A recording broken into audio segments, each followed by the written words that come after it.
In the world of Jojo's Bizarre Adventure, there are three forces that govern the state of the world: logic, causality, and fate. These three forces are absolute, as there's no force on Earth that can withstand them. However, within the world of Jojo, there exist stands that have the ability to manipulate these forces or ignore them entirely. Killer Queen and King Crimson can bypass fate. The world stops the flow of fate, and Made in Heaven allows people to know their fates. But fate is not the only force that stands can control. There also exists causality and logic, and there exist two stands that have absolute control over them. The W.O.U controls logic, a gold experience requiem can manipulate causality in its favor. Both stands are hailed to be the strongest in the series. However, because they exist within different universes, they've never had the chance to come face to face. This is actually a good thing, as the battle between these two powerhouses would end the Jojo world as we know it. Causality and logic are more intrinsically linked than you think. Without one, you couldn't have the other. Causality is the idea that every action has an equal or opposite reaction. If you pull a trigger on a gun, the reaction would of course be the firing of a bullet. If you applied a force to a moving object, then the reaction would of course be that object moving a set distance. The laws of causality are tied to everything in the universe. Every atom, photon, living thing, chemical reaction, and even the start of the universe are tied to causality. With this force being so intrinsic, it makes sense why stands that can manipulate it are deemed some of the most powerful in their stories. The stand King Crimson has the ability to bypass and manipulate the reaction part of causality.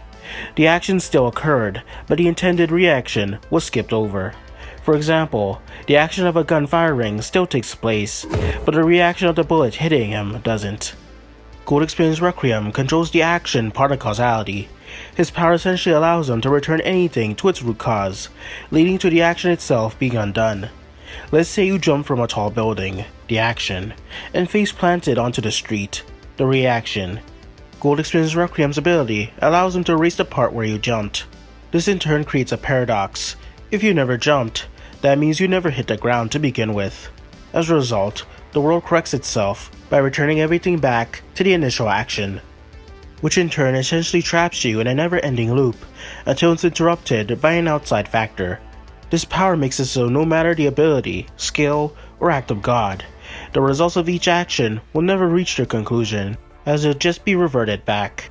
The flow of energy seems to be the new driving force of the new universe, and has affected every aspect of our new characters and stand abilities. For example, Steel Ball Run focuses on a positive flow of good fortune through the lens of the spin and the Saint's corpse. The spin allowed stands like Tusk to access the infinite rotation, and the corpse gave Valentine the ability to redirect bad fortune into a calamity to a separate period in time. But within JoJolion, the negative flow of Calamity takes center stage.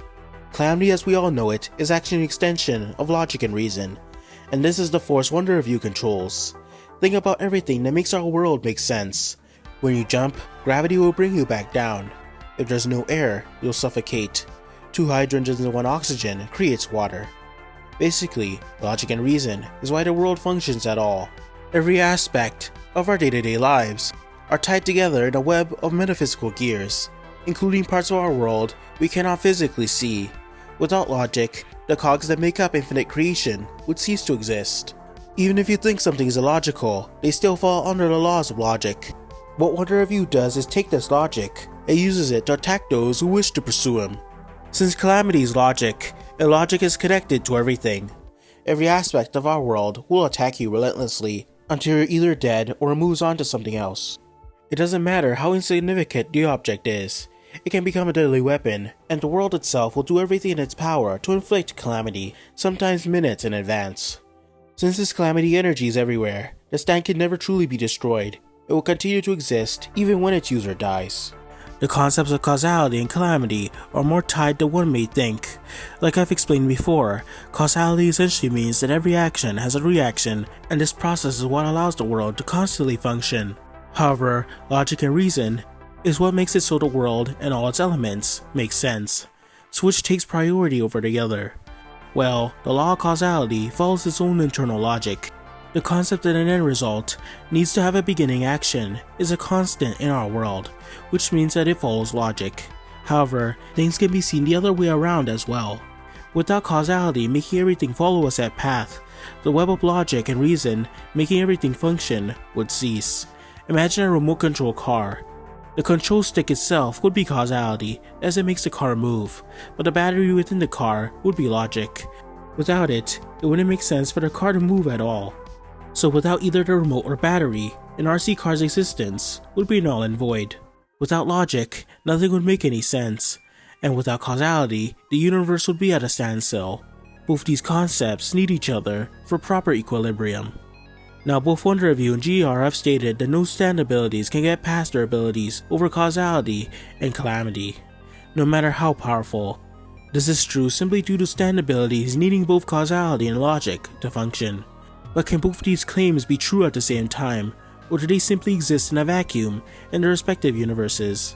What would happen if the flow of Calamity and Return to Zero clashed? Well, let's think once again about how both abilities work. W.O.U uses Calamity to force the world and everything that connects it to attack you, while G.E.R removes the effects of cause and effect, essentially erasing the action of any person or object in its way. What the Jojo world needs to worry about if these two stands clashed is escalation. In a hypothetical battle, what most likely would happen first is Calamity initiating against Giorno, perhaps in the form of a razor leaf or a moving car.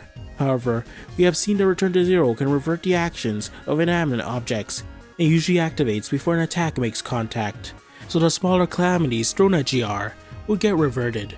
However, as we've seen in JoJolian, calamities tend to escalate in power and frequency the more one decides to pursue, so the closer G.E.R gets to W.O.U, the bigger and more dangerous the calamities get.